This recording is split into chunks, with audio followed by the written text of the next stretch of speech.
kepada hikamnya Ibn Athaillah As-Sakandari. Al-hikmah as-sadisah, hikmah yang keenam. Qala al-musannif rahimahullahu ta'ala nafa'ana Allah bihi wa bi ulumihi fid dharain amin, ila an qala la yakun amadu ta'akhuril ata'i ma'al ilhahi fid du'a'i mujiban liya'sika.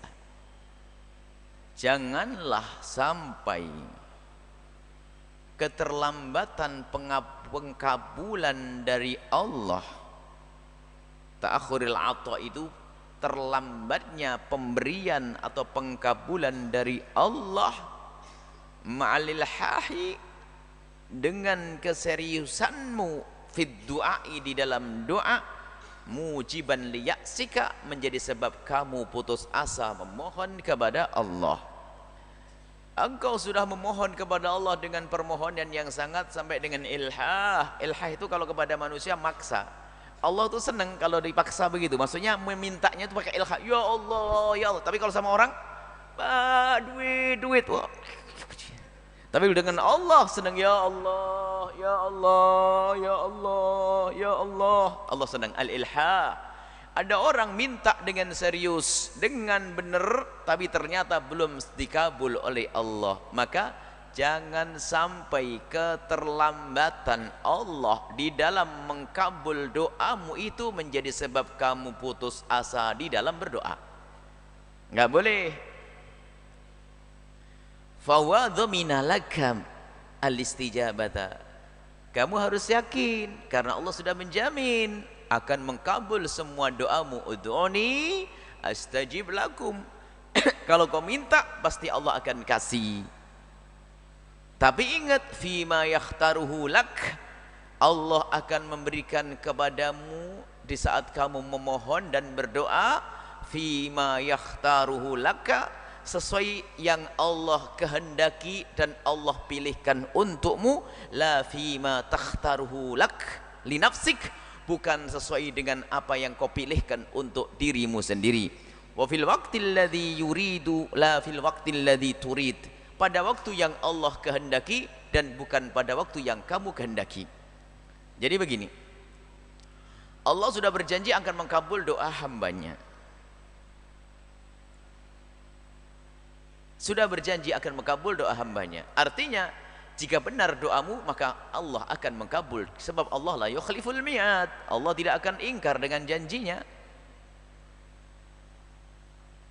Hanya kadang ini kita itu tidak mengerti yang kita minta itu. Kadang kita minta, Allah lebih tahu, maka dikatakan Allah akan memberikan kepadamu sesuai yang Allah pilihkan untukmu, yang paling tepat untukmu, bukan seperti yang kamu pikirkan. Dan pada waktu yang Allah pilihkan, bukan waktu yang kamu pilih. Allah memilihkan untukmu pada waktu yang Allah kehendaki. Jadi begini, kalau kita berdoa memohon kepada Allah, kadang kita minta sesuatu yang kurang penting untuk kita, tapi kenyataannya begitu kejadian. Kita sering minta sesuatu yang kurang penting, ada yang lebih penting. Karena kita minta sesuatu yang kurang penting dan Allah mengkabul doa kita, maka Allah beri sesuatu yang lebih penting. Kita minta hijau karena dikasih merah oleh Allah. Kita hanya minta duit, ya Allah berikan padaku rezeki yang luas, rezeki yang luas. Duha pun pengen duit, duhaan pengen duit, baca waqiah pengen duit. Tapi tidak dikasih duit oleh Allah. Sebab Allah tahu ini anak ini, hambaku ini salah berdoa. Jantung anaknya lebih penting loh dia. Paru-paru anaknya lebih penting. Imannya lebih penting, maka Allah kabul, cuman gambarnya beda. Bukan seperti yang diminta. Maka husnudzon kepada Allah ini perlu di dalam berdoa. Memohon kepada Allah harus dibarengi dengan husnudzon, prasangka baik. Jangan sekali-kali kita menduga Allah tidak mampu mengkabul doa kita. Dan Allah memilihkan, Allah mengkabul doa kita ini adalah pada waktu yang Allah pilihkan, bukan pada waktu yang saya pilih. Suatu ketika reka-reka berusaha. Dulu waktu kita masih kuliah, masih mondok, masih sekolah, ya pengen sambil usaha, itu loh maksudnya. Setiap malam doa itu, ya Allah semoga rezekiku banyak, itu doa. Ternyata saya bersyukur alhamdulillah tidak dikabul hari itu. Kalau dikabul hari itu nggak melanjutkan sekolah itu pasti keenaan sama duit, bangkrut lagi saat itu. Alhamdulillah buka rumah makan hanya sehari, bagus, dagang pokoknya nggak bisa. Nah ini coba seandainya waktu itu terus diberi oleh Allah, lupa belajar, akhirnya tidak dapat apa-apa. Banyak orang mengatakan seperti itu. Kalau seandainya permohonanku dikabul saat itu, apa yang terjadi padaku?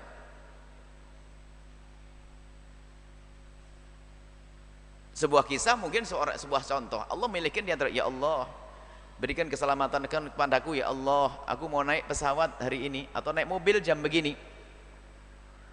Doa, ya Allah semoga perjalananku cepat sehingga ke terminal tidak terlambat ya Allah. Minta kan? Tak taunya terlambat. Tapi dia pengennya selamat. Terlambat. Setengah jam kemudian dapat berita, mobil yang mendahului dia kecebur jurang. Ayo, syukur alhamdulillah. Allah pilihkan terbaik buat dia. Ini sebuah contoh. Pokoknya jangan suudzon deh pada Allah. Kalau terlambat dinikmati, mungkin Allah memilihkan yang terbaik. La'alla fi dzalika at-ta'khir kullu matma'i. Apa dikatakan Habib Ali Absyi atau siapa mengatakan, barangkali dengan keterlambatan ini Allah akan beri segala sesuatu yang lebih kita senangi, harapan kita. Jangan suudzon pada Allah. Jadi kalau sudah minta kepada Allah tuh serahkan. Dan kita harus tahu bahasanya doa itu tujuan, bukan perantara untuk menuju kepada tujuan. Doa itu tujuan. Jadi kita berdoa itu mukhul ibadati. Doa itu hakikatnya adalah saripati ibadah. Jadi bukan untuk menuju tujuan. Jadi kita berdoa ini sudah serahkan kepada Allah. Tugasku memohon kepada Allah. Bukan doa ini adalah perantara untuk sampai kepada tujuan. Kalau doa perantara, ya Allah berikan padaku rizki, giliran dikasih rizki lupa berdoa, nggak ingat pada Allah lagi. Baik, di sini disebutkan kalau ternyata suatu ketika dirimu memohon kepada Allah dengan permohonan yang benar-benar permohonan yang sah, lah kok belum diberi oleh Allah, jangan prasangka buruk kepada Allah dan jangan menjadi sebab kamu putus asa di dalam berdoa. Kenapa? Allah akan selalu mengkabul doa hambanya dan pasti dikabul. Cuman kadang kamu minta hijau dikasih merah karena merah bagimu lebih penting. Alangkah banyaknya kita itu menyukai sesuatu, ternyata itu lebih jelek untuk kita. Dan kadang kita tidak senang dengan sesuatu, ternyata itu lebih bagus untuk kita. Kemudian waktunya pun kita pengen saat ini, ternyata Allah tidak beri saat ini, diberi minggu depan. Kalau kita diberi hari ini mungkin tambah tidak baik. Husnudzon kepada Allah. Baik. Jadi kalau sudah kita berdoa, Allah pasti akan mengabul sesuai dengan janjinya. Cuman doa itu bagaimana? Ada syarat berdoa itu, ada dong. Doa itu kalau dalam bahasa Arabnya itu dengan maksudnya meminta. Doa itu meminta, cuman mintanya kepada Zat yang Maha Agung, namanya doa. Jadi doa ini meminta kepada Allah dengan sifat-sifat khusus, namanya doa. Kalau saya minta kepada Anda, minta bukan berdoa, berikan saya duit. Tapi kepada Allah, kepada Zat yang Maha Agung, maka minta. Maka syarat doa yang pertama adalah kesadaran dirinya, bahwa kesadaran akan keperluan hajatnya dirinya kepada Allah. Jadi waktu memohon itu adalah betul-betul dia merasa menjadi seorang hamba yang sadar kalau dia perlu dan butuh kepada Allah. Ini syarat doa yang pertama. Jadi waktu memohon kepada Allah, ya dia sadar dirinya adalah hamba yang dengan segala kelemahan memohon kepada Zat yang Maha Kuasa, yang Maha Kuat, yang Maha Kaya, Maha Memberi, lalu memohon ya Allah dengan ketawaduan. Nah kalau tanpa ini nggak bisa. Ada orang baca doa satu gebok nggak sadar, ngapain kamu? Allahumma sudah begitu minta dikabul? Enggak. Kamu menghadap kepada Allah. Bagaimana? Manusia dengan manusia saja kalau kita sangat butuh, kita menata diri kita. Kalau kita ingin menghadap kepada orang yang dalam aturan dunia di atasan kita, ayahanda kita, bos kita, atau siapa saja, dalam keadaan hajat, bagaimana kita? Yuk datang akan mengucapkan salam yang baik, duduk dengan baik, tata krama dan sopan. Coba kalau kita datang kepada bosnya, bisa, bos minta duit dong, saya banyak perlu dong, ngadepnya ke sana. Kurang ajar kamu, minta ngadep sini dong. Lah katanya doa mintanya kepada Allah, hatinya tidak dihadapkan kepada Allah. baca doa 60 lembar tapi nggak sadar doanya. Allahumma. Doa yang serius, tampakkan di hadapan Allah kalau dirimu butuh, dan menghadaplah dengan hatimu karena Allah melihat hatimu. Ya Allah. Yang pertama ini. Maka doa yang hanya diucapkan di lidah saja, tidak disadari dengan hatinya, itu belum doa. Ya namanya minta tadi, permintaan saja, bukan permohonan doa. Sebab kalau kita, ya Allah berikan aku duit, itu minta dalam bahasa. Tapi yang namanya doa itu kesadaran akan lemahnya dirinya, kehinaan dirinya, rendahnya dirinya, menghadap kepada Zat yang Maha Agung, yang Maha Kuasa, yang bisa merubah semuanya, lalu mengadu, ya Allah, dengan segala kelemahanku aku menghadap kepadamu ya Allah, dengan segala kefakiranku aku menghadap kepadamu ya Allah, berikan kepadaku begini ya Allah, ya Allah, ya Allah. Khusyuk di dalam berdoa, sadar kalau dia seorang hamba yang perlu butuh kepada Allah Subhanahu wa taala. Ini dengan manusia saja sangat tidak tepat kalau kita tidak pakai sopan santun. Coba aja nanti minta duit sama suami sambil melengos begitu, bang minta duit, boro-boro dikasih. Dengan manusia yang satu pangkat saja kalau kita tidak pakai adab, menjadi manusia yang kita minta pun tidak senang dengan kita. Bagaimana tidak adab dengan Zat yang Maha Agung? Manusia satu pangkat dengan kita, tapi dengan Allah tidak beradab. Makanya harus dengan adab. Kemudian yang kedua, di dalam memohon kepada Allah ini, kita mendahulukan dengan permohonan maaf. Kita sering banyak dosa, jadi dahulukan dengan istighfar. Ingat dosa-dosa kita, dan kita harus yakin Allah Maha Pengampun. Tapi ingat dosa, ya Allah kita punya dosa ini. Baru setelah itu kita istighfar, astagfirullahaladzim, astagfirullahaladzim, ya Allah ampuni dosaku ya Allah. Baru setelah itu pantas minta Allahumma ya Allah. Contoh, kalau anda punya kesalahan dengan bapak, ke orang tua kita, atau seorang istri punya kesalahan pada suami, atau kita punya kesalahan dengan bos kita, atasan kita, salahnya besar dan pasti membuat murka dia. Kemudian kita belum minta maaf atau minta bantuan, ini kan orang pasti marah dia. Kemarin kamu salah aja belum minta maaf, kurang ajar, bener sekarang minta duit. Tapi kalau kita mendahulukan minta maaf, Pak, Abah, mohon maaf atas segala kesalahan saya, bos kesalahan saya, suamiku kesalahan saya, mohon maaf khilaf saya kemarin dan sebagainya. Setelah nerima baru kita minta. Dengan Allah pun demikian. Mestinya lebih kita merasa malu meminta kepada Allah sebelum kita minta ampun. Nah, di sana ada disebutkan seorang laki-laki yang minta kepada Allah, ya muddu yadahu wa yaqulu ya Rabb, ya Rabb, ya Rabb. Ada orang ash'ath akbar, compang-camping, berdebu, menunjukkan orang kayaknya nggak senang dengan dunia. Akhirnya orang yang hanya dengan Allah saja, dia menengadahkan tangan dan mohon kepada Allah, ya Rabb, ya Rabb, tanda ilhah, mintanya serius, ya Allah, ya Allah. Akan tapi apa? Makaluhu haram, wa mashrabuhu haram, wa malbasuhu haram. Cuma kata Rasulullah, makanannya haram, minumannya haram, bajunya haram. Anna yustajabu lidzalik. Bagaimana akan dikabul doanya oleh Allah? Maka termasuk sebab doa tidak dikabul adalah kalau kita melakukan keharaman belum minta maaf. Maka tobat ini penting.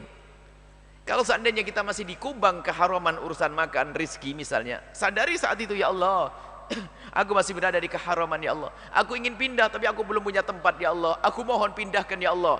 Dan kita mohonnya pun sadar akan keharaman itu. Berarti ini minta maaf kepada Allah.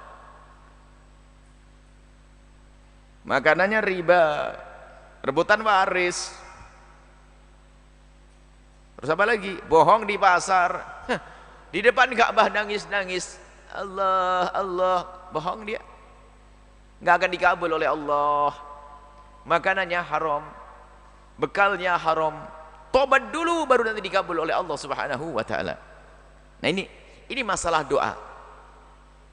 Kemudian nanti ada tambahan dalam berdoa setelah kita memohon kepada Allah, menjaga makanan. Yang keempat, menjaga makanan dari makanan yang haram, minuman yang haram, baju yang haram, menghindarkan dari yang diharamkan oleh Allah. Kalau kita pernah melakukannya, tinggal masuk ke atasnya tadi bertobat. Kemudian setelah itu kita mencari tempat yang mulia, tempat yang mustajab, tempat yang dikabul, ngambil waktu yang tepat itu. Tapi yang paling inti adalah 3 hal tersebut. Sadar di saat kita memohon kepada Allah, kemudian bertobat, menyesali dosa-dosa kita. Yang ketiga adalah menghindari dari sesuatu yang diharamkan oleh Allah. Maka itulah orang doa yang sesungguhnya, baru disebut doa. Dan jika dia telah berdoa bahkan dimanapun tempatnya, maka Allah akan kabul. Apalagi jika kita mengambil tempat yang sangat mudah dikabul, atau waktu yang mudah dikabul, seperti sepertiga malam akhir atau di depan multazam, maka akan dikabul oleh Allah. Tapi kalau 3 ini kita penuhi, 3 syarat ini, maka itu hakikat orang berdoa. Dan kalau sudah dia berdoa, janji Allah, astajib lakum. Kemudian setelah itu ingat, setelah anda berdoa, astajib lakum maksudnya aku kabul doamu. Kemudian setelah anda berdoa, jangan buru-buru. Innallaha, asalkan orang yakbalu. Innallaha yastajibu du'a abdih.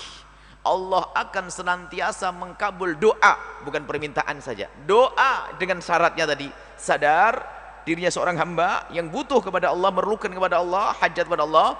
Allah senantiasa mengkabul doa hambanya malam ya'jal, asalkan tidak buru-buru. Bagaimana buru-buru? Buru-buru itu baru berdoa, setelah berdoa beberapa hari, gara-gara belum dikabul ini, kayak Imam Syekh bin Athaillah ngomong, belum dikabul langsung, aku sudah sholat duha 20 tahun tetap melarat, aku sudah berdoa belum dikasih. Ini namanya buru-buru, ya'jal. Wa qad da'autu wa lam yustajab li. Aku sudah berdoa kok belum dikabul, itu buru-buru, mendahului Allah, padahal mungkin sekali Allah sudah kabul, hanya kita tidak tahu pengkabulannya seperti apa.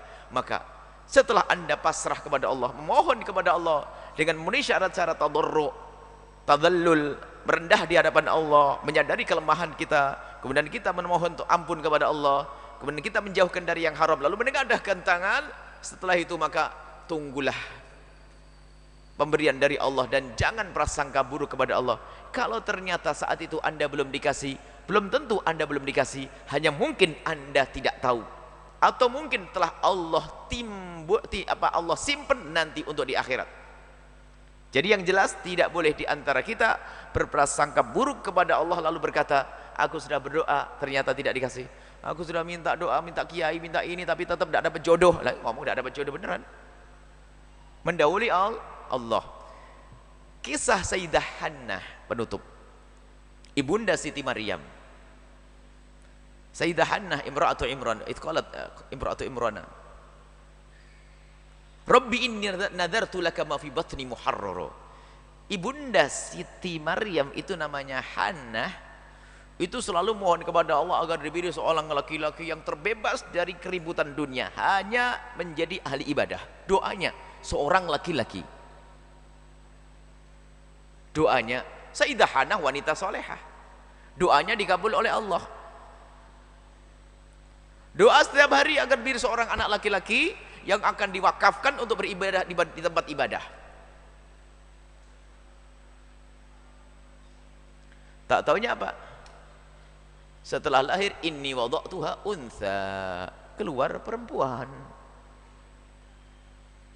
Walaysa dzakaru kal untha, semua orang tahu laki-laki bukan seperti perempuan. Yang diimpikan oleh Sayyidah Hannah adalah punya anak perempuan. Wa inni samaituha Maryama wa inni u'idzuha biha wa dzurriyyataha minasyaitonir rajim. Aku beri nama Siti Maryam. Akhirnya diberi nama Sayyidah Maryam. Maryam seorang perempuan. Apakah ini berarti doanya Hannah tidak dikabul? Dengar dulu, jangan ngomong begitu. Doa Sayyidah Hannah dikabul oleh Allah. Lah tapi kok keluar perempuan? Tapi perempuan seperti apa coba? Perempuan yang oleh Allah diberi segala kemuliaan dan ternyata seorang wanita yang bisa mengabdi di tempat peribadatan, tidak pernah keluar di tempat peribadatan. Sampai Sayyidina Zakaria itu terkagum dengan Siti Maryam, kok bisa di musim panas ada buah musim dingin, di musim dingin ada buah musim panas. Anna laki hada, dari mana kau dapat itu semua ya Maryam? Menjawab, dari Allah, sudah punya kelebihan karomah itu. Sampai Sayyidina Zakaria lihat, mengintip, mencuri tempat yang digunakan Siti Maryam untuk memohon kepada Allah. Disitulah Sayyidina Zakaria memohon kepada Allah agar diberi oleh Allah putra, dan akhirnya Sayyidina Zakaria diberi oleh Allah anak. Kemudian bukan tidak sampai di situ, Siti Maryam itu yang seorang wanita bisa beribadah maksimal, mendapatkan karamah, mendapatkan makanan kiriman dari Allah langsung, sampai pada akhirnya dia itu diseru seperti kaum laki-laki, warka'i ma'arroki'in dalam ayat selanjutnya, beribadahlah kau seperti kaum laki-laki. Kelihatannya perempuan tapi kualitasnya kayak laki-laki. Tidak sampai di situ Siti Maryam, ternyata setelah itu Siti Maryam oleh Allah tiupkan roh di dalam perutnya, ditiupkan di dalam perutnya, malaikat Jibril memberikan kabar bahwasanya di dalam perut Siti Maryam ada seorang bayi. Setelah itu bayi keluar siapa yuk? Nabi, seorang nabi besar. Nabi besar, ini buah daripada doanya. Maka jangan buru-buru. Doa kita ini pasti akan dikabul kalau Anda benar doa. Cuman mungkin langsung kepada Anda, atau ketemu anak, atau ketemu cucu. Ini Siti Maryam istimewa, punya anak namanya siapa? Nabi Isa alaihissalam. Nabi Isa orang besar. Dan kebesaran Nabi Isa itu diulang oleh Allah, bukan saja pada zaman Sayyidina Isa alaihissalam. Setelah itu dirusak oleh pengikutnya, dianggap sebagai Tuhan. Dan Nabi Isa tetap mulia, karena bukan Nabi Isa yang mengajarkannya. Nanti akan diberi oleh Allah kabar gembira untuk ibundanya Sayyidina Isa itu Siti Maryam, dan neneknya Sayyidah Hannah, bahwasanya Sayyidina Isa alaihissalam nanti di akhir zaman akan turun ke bumi dan akan menjadi umat baginda Nabi Muhammad sallallahu alaihi wasallam. Istimewa lagi, bisa bergabung dengan umat Nabi Muhammad, bertemu dengan Imam Mahdi alaihissalam. Ini adalah keistimewaan demi keistimewaan. Lihat, seolah-olah kalau mikir doanya Sayyidah Hannah nggak dikabul, minta anak laki-laki keluar perempuan. Tapi kenyataannya biarpun perempuan, kualitasnya adalah tidak kalah dengan kaum pria. Maka dari itu kalau Anda memohon kepada Allah, serahkan kepada Allah dan yakini bahasanya doa itu adalah tujuan. Sudahlah engkau memohon, selesai urusanmu dengan Allah. Adapun tidak dikasih di dunia, bisa saja nanti dikasih di akhirat. Yang jelas jangan sampai Anda berkata bahwasanya aku memohon belum dikasih. Itulah al-ajalah, buru-buru. Buru-buru, ya Allah, aku sudah doa tapi kok belum dikabul. Kenapa kamu ngomong begitu? Dalam riwayat lain, kalau engkau minta kepada Allah, wa antum muqinuna bil ijabati, kamu yakin kalau Allah akan mengkabul doamu karena Allah Maha Kuasa. Ini adalah adab dalam berdoa. Maka selama ini yang memohon kepada Allah, benahi cara memohonmu. Mohonlah dengan khusyuk, kemudian bertobatlah kepada Allah, kemudian hindari keharaman, kemudian setelah itu tunggu janji Allah. Allah tidak akan ingkar janji. Kalau tidak hari ini, esok, kalau tidak esok minggu depan, kalau minggu depan tahun depan, kalau tidak di dunia, akan Anda temui nanti di akhirat. Bahkan ini banyak di akhirat nanti yang berkata, mereka yang doanya tidak dikabul di dunia ternyata dikabul di akhirat. Mereka sampai berkata, ya Allah, kenapa doaku ada yang kau kabul di dunia? Kalau aku tahu indahnya akhirat, saya tidak pengen doaku kamu kabul di dunia, ya Allah. Sampai ngomong gitu. Makanya yakinlah bahasanya doa akan dikabul oleh Allah. Kalau tidak di dunia adalah di akhirat. Kalau tidak hari ini, hari esok. Kalau tidak merah, dikasih hijau. Yang jelas Allah bahkan mengabul. Keyakinan yang boleh dibangun, maka jangan sampai putus asa dan jangan sampai prasangka buruk kepada Allah Subhanahu wa taala. Wallahu a'lam bissawab.